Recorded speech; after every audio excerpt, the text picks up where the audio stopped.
Bismillahirrahmanirrahim. Assalamu alaikum to everyone. Kindly all students recite Darud Sharif. After reciting Darud Sharif, recite Rabbi Zidni Ilma with translation.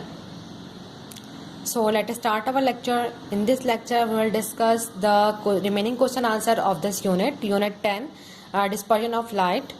So last lecture में जो है वो हमने dispersion के बारे में पढ़ा था कि डिस्पर्जन क्या होता है, डिस्पर्जन ऑफ लाइट क्या होता है, रिफ्रैक्शन क्या होता है और उसके कॉजेज क्या क्या जो है वो उसके कॉजेज होते हैं. आज हम डिस्कस करेंगे इसके कुछ इफेक्ट्स. तो question number 2 is that what are the effects of refraction of light, कि रिफ्लेक्शन ऑफ लाइट के क्या क्या इफेक्ट्स होते हैं. इफेक्ट का मतलब कहाँ कहाँ ये असरात जो उसके डेवलप हो रहे होते हैं, कहाँ कहाँ ये असर अंदाज होती है. So reflection of light has the following consequences, यानी कि जब रिफ्लेक्शन ऑफ लाइट हो रहा होता है तो उससे कुछ डिफरेंट तरह के रिजल्ट्स आपके सामने आते हैं. ठीक है, कॉन्सिक्वेंसेस का मतलब है रिजल्ट्स. ठीक है, नताइज क्या क्या होते हैं. So number 1 is dispersion of light take place. जब रिफ्लेक्शन हो रहा होता है तो डिस्पर्जन ऑफ लाइट भी हो रही होती है. डिस्पर्जन का मतलब मैंने आपको पहले भी बताया था कि और डिस्कस भी किया था कि डिस्पर्जन का मतलब क्या होता है कि कोई भी चीज़ है वो डिस्पर्स हो रही है, यानी कि फैल रही है. तो जब रिफ्लेक्शन होगी तो रिफ्लेक्शन में क्या होगा, डिस्पर्जन ऑफ लाइट होगा. नेक्स्ट आता है आपके पास reflection give a false impression of the depth and the position of object. ठीक है, जब रिफ्लेक्शन हो रहा होगा तो हमें फॉल्स इंप्रेशन शो करेगा. वो कहाँ शो कर रहा है, किसी भी ऑब्जेक्ट की जो डेप्थ है उसकी जो पोजीशन है उसके बारे में हमें फॉल्स इंप्रेशन शो करेगा. अब इस लाइन का मतलब क्या है, इस पॉइंट का मतलब क्या है, इसके एग्जाम्पल आप यूँ ले सकते हैं. जैसे फॉर एग्जाम्पल हम एक ग्लास है, ठीक है, ग्लास का पानी का ग्लास है, ठीक है, उसके अंदर मैंने जो है कुछ कॉइन उसके अंदर फेंके हैं, कुछ सिक्के उसके अंदर डाले हैं. तो अब आपको देखने में तो ऐसा लगेगा कि मैंने जो है वो कॉइन उस गिलास के अंदर डाले हैं, लेकिन आपको नज़र कहाँ आ रहे होंगे, ग्लास की अपर लेयर पे नज़र आ रहे होंगे. ठीक है, ये हो जाएगा इसके एग्जाम्पल के अंदर. इसके अलावा हम जैसे सी साइड पे जाते हैं, समंदर में जाते हैं, किसी भी पाउंड में जाते हैं, लेक में जाते हैं, ठीक है, झील या तालाब वगैरह में जाते हैं, तो वहाँ आप ये देखते हैं कि आपको डिफरेंट तरह की फिशेस नज़र आती हैं, मछलियाँ नज़र आती हैं. अब मछली को तो आप देख रहे होते हैं कि मछली आपको शायद ऊपर तैरती हुई नज़र आ रही होती है, लेकिन ऐसा नहीं होता, बल्कि फिशेस कहाँ मौजूद होती हैं, पानी की जो डेप्थ होती है वहाँ फिशेस हैं वो मौजूद होती हैं, लेकिन हमें नज़र कैसे आ रही होती हैं, पानी के ऊपर नज़र आ रही होती हैं, उसकी लेयर पर तैरती हुई नज़र आ रही होती हैं. तो वो भी क्या बता रही होती हैं, आपको फॉल्स इंप्रेशन शो कर रही होती हैं. किसका, किसी भी ऑब्जेक्ट का. अब वो कोई भी ऑब्जेक्ट हो सकता है, लाइक वो फिशेस भी हो सकती हैं, कॉइन भी हो सकते हैं. ठीक है, this is the show the false reflection of किसी ऑफ ऑन ऑब्जेक्ट. किसी भी ऑब्जेक्ट का जो फॉल्स इंप्रेशन जो है वो शो करती हैं. The third point is image on retina is formed. Image का मतलब जो एक तस्वीर आपके सामने बन रही होती है वो कहाँ बनती है, हमारी आइज़ के अंदर एक रेटिना होती है. ठीक है, वहाँ पर जो है वो इमेजेस फॉर्म्ड हो रही होती हैं, इनके बन रही होती हैं. अब जैसे फॉर एग्जांपल हमारे सामने किसी भी चीज़, कोई भी चीज़ है वो नज़र आ रही है.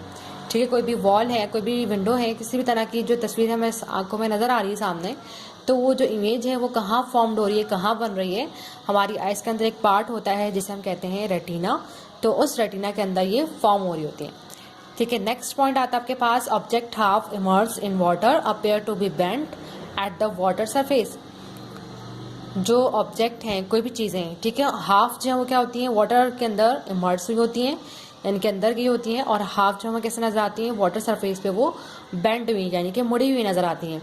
बेंड का मतलब क्या है, मुड़ा होना. जैसे फॉर एग्जांपल आप एक ग्लास ऑफ वाटर लें, उसके अंदर आप पेंसिल को डालेंगे तो पेंसिल आपको कैसे नज़र आएगी, पेंसिल आपको सीधी नज़र नहीं आएगी. ठीक है, आप एक्सपेरिमेंट घर पे भी करके देख सकते हैं.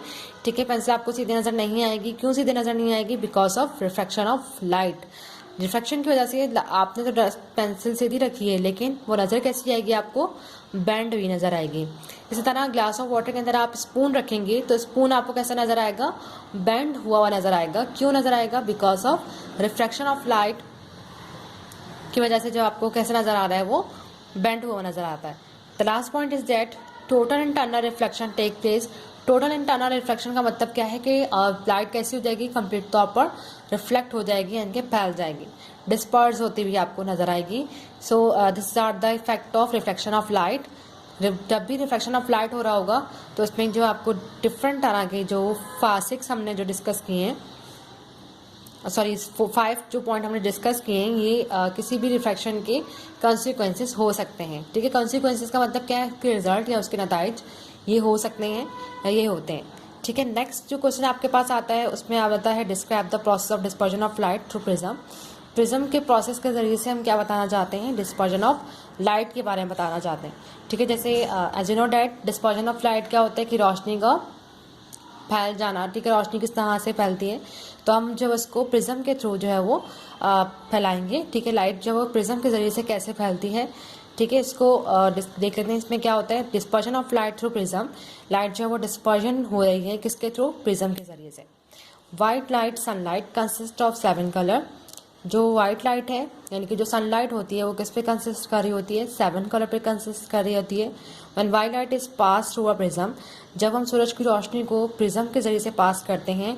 और प्रिज्म क्या होता है, यहाँ पे आपको शो किया गया, this is called a prism, that is a triangular shape. इस शेप का होता है, सन की रोशनी हमने इसमें से पास की है, तो सन की रोशनी कितने कलर में जो है वो स्प्लिट हो जाएगी, टूट जाएगी, मीन्स 7 कलर आपको यहाँ पे अपीयर होंगे, नजर आएंगे। सो सेम यहीं पे वो ये बता रहे हैं, it is split into a 7 colours in the order of red, orange, yellow, green, blue, indigo and violet.